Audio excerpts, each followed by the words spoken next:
საზოგადოებას გააცნობს ინფორმაციას შინაგან საქმეთა სამინისტროს მიერ დემონსტრანტების წინააღმდეგ სახის ამომცნობი ტექნოლოგიების გამოყენების იმ ტოტალური კონტროლის პრაქტიკაზე, რომელსაც შინაგან საქმეთა სამინისტრო ბოლო პერიოდის განმავლობაში აქტიურად იყენებს.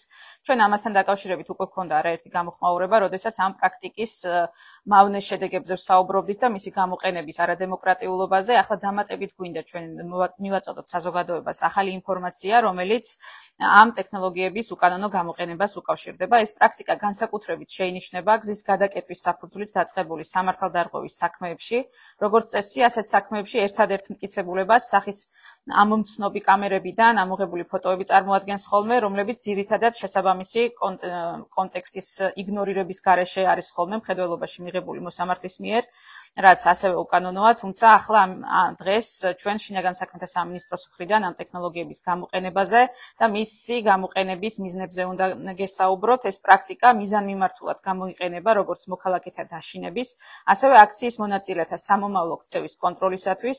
მას ასევე აქვს მსუსხავი ეფექტი, რაც გამოხატვის თავისუფლებით სარგებლობის თვითშეზღუდვაში შეიძლება გამოიხატოს. გზის გადაკეტვის საფუძვლით დაწყებული ერთ-ერთი სამართალდარღვევის საქმის განხილვისას ახალგაზრდა იურისტთა ასოციაცია იყო ჩართული.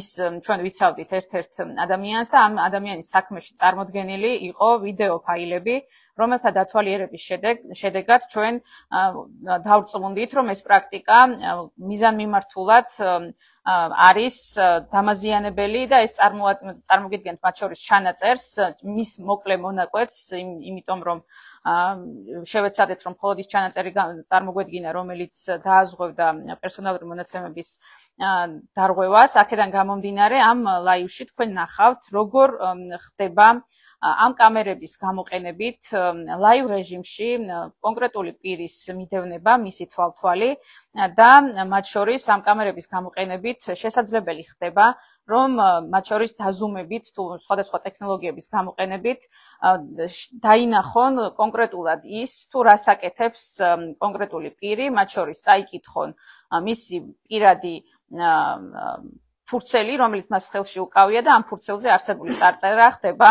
ხილვადი. ეს ყველაფერი მიანიშნებს იმას, რომ ამას არ აქვს რაიმე ლეგიტიმური მიზანი და ახსნა და ამის გამოყენება მხოლოდ და მხოლოდ ამ დაშინების და ტოტალური კონტროლის მიზნებს ემსახურება.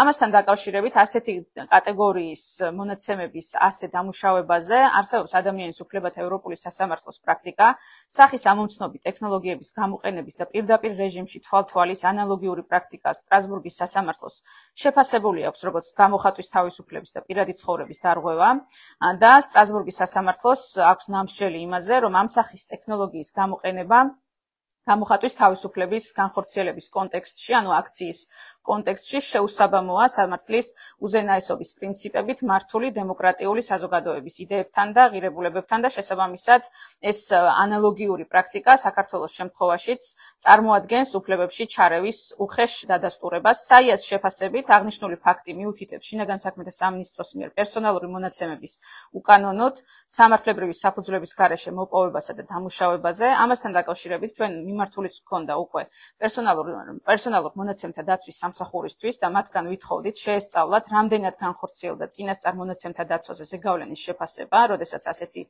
კატეგორიის კამერები დაყენდა კონკრეტულ ადგილას, რამდენად აღირიცხება მონაცემთა მიმართ შესრულებული მოქმედებები, ასევე რამდენად შეესაბამება მოქმედ კანონს უსაფრთხოების ორგანიზაციულ-ტექნიკური ზომები, რამდენად კანონიერად ხორციელდება სპეციალურ ელექტრონულ პროგრამებში დაცულ ინფორმაციაზე სამსახურებრივი საჭიროებიდან გამომდინარე წვდომა და დაშვება და ამასთან დაკავშირებით პერსონალურ მონაცემთა დაცვის სამსახურს ამ დროისთვის რაიმე შეფასება არ გაუკეთებია. ჩვენ კიდევ ერთხელ მოუწოდებთ პერსონალურ მონაცემთა დაცვის სამსახურს დროულად და სათანადოდ შეისწავლოს აღნიშნული ფაქტი და მოახდინოს მასზე ეფექტიანი რეაგირება. ახლა ჩემს კოლეგას ვთხოვ, რომ მოკლედ მოგვიყვეს, როგორ მოხდა ამ კადრების აღმოჩენა საქმის განხილვის დროს და რა პრაქტიკაზე მიანიშნებს ეს.